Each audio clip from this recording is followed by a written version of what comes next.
اس تفصیلی جائزے یا ایکسپلینر میں خوش آمدید۔ آج ہم تاریخ کے ایک ایسے واقعے کا تجزیہ کرنے جا رہے ہیں جس نے واقعی دنیا کا رخ موڑ دیا۔ پہلی قرآنی وحی کا یہ تاریخی اور مذہبی بیانیہ ایک ایسا موضوع ہے جسے سمجھنا تاریخ کے ہر طالب علم کے لیے بہت ضروری ہے۔ تو چلیے بغیر کسی تاخیر کے سیدھا اس موضوع کی گہرائی میں چلتے ہیں۔ ہمارے سورس مٹیریل کی شروعات ہی ایک بہت ہی طاقتور دعوے سے ہوتی ہے۔ ذرا ان الفاظ پر غور کریں، وہ رات جس نے پوری دنیا کی تاریخ بدل دی۔ یہ جملہ ہی واضح کر دیتا ہے کہ ہم یہاں محض کسی ایک رات کی کہانی نہیں سن رہے، بلکہ یہ عالمی تاریخ کا ایک بہت بڑا ٹرننگ پوائنٹ ہے۔ آج ہم جن واقعات کو دیکھیں گے ان کا اثر لفظی طور پر صدیوں پر محیط ہے۔ تو سب سے پہلے بات کرتے ہیں پہلے حصے کی، نبوت کے آثار اور تنہائی کا دور۔ اب آپ کو شاید لگے کہ یہ سب کچھ اچانک ہو گیا، لیکن ماخذ کے مطابق ایسا بالکل نہیں تھا۔ یہ باقاعدہ ایک سفر تھا۔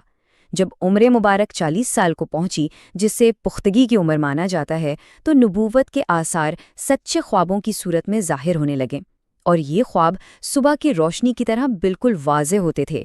لگ بھگ 6 ماہ تک یہ سلسلہ چلتا رہا، جس نے غار حرا کی تنہائی کا راستہ ہموار کیا، اور پھر 610 عیسوی کا وہ تاریخی دن آ گیا۔ ذرا سوچئے، مکہ کے قریب غار حرا میں طویل عرصے تک تنہائی اور عبادت، یہ سب ایک مضبوط بیک اپ کے بغیر کیسے ممکن تھا؟ یہیں پر حضرت خدیجہ رضی اللہ عنہا کا ایک انتہائی اہم کردار سامنے آتا ہے۔ وہ پس منظر میں رہتے ہوئے ان طویل دنوں کے لیے مسلسل کھانا اور ضروری سامان مہیا کرتی تھیں، یعنی اس تاریخی واقعے کے پیچھے ایک گہری خاندانی سپورٹ اور باقاعدہ تیاری موجود تھی۔ اب ہم چلتے ہیں دوسرے حصے کی طرف، وحی کی رات۔ یہ وہ مقام ہے جہاں تاریخ ایک نیا موڑ لیتی ہے۔ ریسرچ اس واقعہ کے لیے ایک بہت ہی مخصوص ٹائم فریم دیتی ہے، 610 عیسوی۔ ماخذ کے مطابق یہ رمضان المبارک کا مہینہ تھا، پیر کی رات تھی، اور تاریخ تھی 21 رمضان۔ اتنی خاص تاریخی اور عددی تفصیل اس واقعے کی اہمیت اور سچائی کو اور بھی زیادہ واضح کر دیتی ہے۔ اور پھر اچانک غار کی وہ گہری اور پرسکون تنہائی ٹوٹ جاتی ہے۔ ایک طویل خاموشی کے بعد فرشتے یعنی حضرت جبرائیل علیہ السلام کا وہاں آنا اس پورے واقعے کا سب سے غیر معمولی اور حیرت انگیز لمحہ تھا۔ یہ وہ لمحہ تھا جس نے واقعی سب کچھ بدل کے رکھ دیا۔ اس کے بعد شروع ہوتا ہے ہمارا تیسرا حصہ، پڑھنے کا حکم۔ یہاں ایک بہت ہی غیر معمولی اور قدم بقدم مکالمہ پیش آتا ہے۔ پہلا حکم گونجتا ہے اقرا، یعنی پڑھیے۔ آگے سے جواب ملتا ہے میں پڑھا ہوا نہیں ہوں۔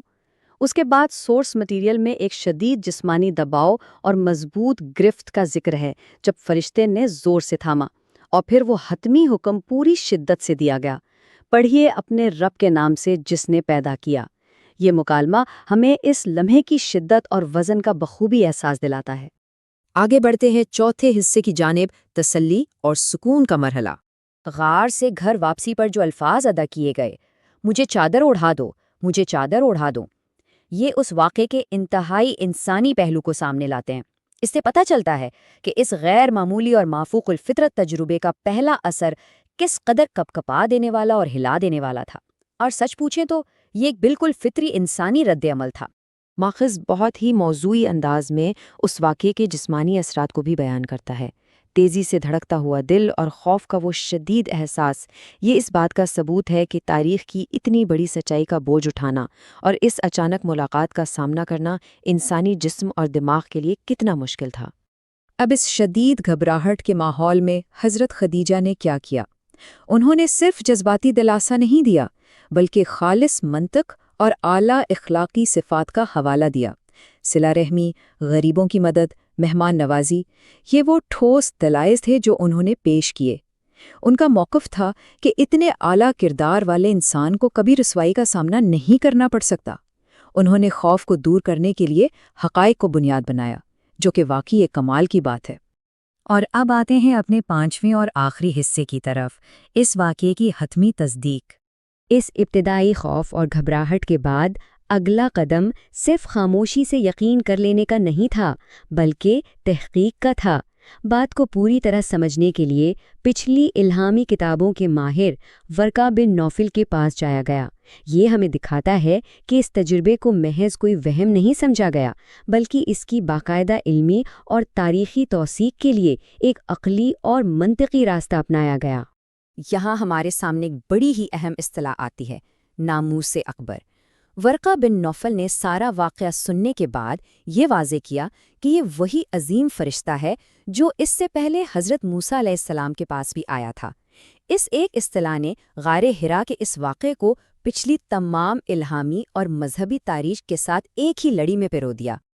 پچھلی کتابوں کے علم کی روشنی میں ورقہ بن نوفل اس حتمی نتیجے پر پہنچے اور کہا، آپ اس امت کے نبی ہیں۔ بس یہاں آ کر تمام شکوک و شبہات دم توڑ گئے۔ اس عظیم واقعے کی ایک مکمل اور واضح تاریخی تصدیق ہو گئی اور یہ بیانیہ اپنے منطقی انجام تک پہنچ گیا۔ تو آپ دیکھ سکتے ہیں کہ یہ صرف مکہ کی ایک غار کا کوئی مقامی واقعہ نہیں تھا۔ سورس مٹیریل کے مطابق یہ وہ ٹرننگ پوائنٹ تھا جہاں سے کفر کی تاریکیاں چھٹنے لگیں اور پوری دنیا میں ہدایت کا ایک نیا دور شروع ہوا۔ ایک رات کے اس واقعے نے آنے والی کئی صدیوں کے معاملات کا رخ موڑ دیا۔ ہم نے اس جائزے میں دیکھا کہ کیسے غار کی تنہائی، وہ شدید جسمانی کیفیت، منطق کا استعمال اور پھر ایک تاریخی ملاقات، یہ سب مل کر اتنی بڑی عالمی تبدیلی کا باعث بنے۔ جاتے جاتے ایک سوال جو ہمیں سوچنے پہ مجبور کرتا ہے، وقت کے ایک بظاہر چھوٹے اور تنہا لمحے کے اندر اتنی زبردست طاقت کیسے چھپی ہو سکتی ہے کہ وہ عالمی تاریخ کے پورے دھارے کو ہمیشہ کے لیے بدل کر رکھ دے؟ اس پر ضرور غور کیجیے گا۔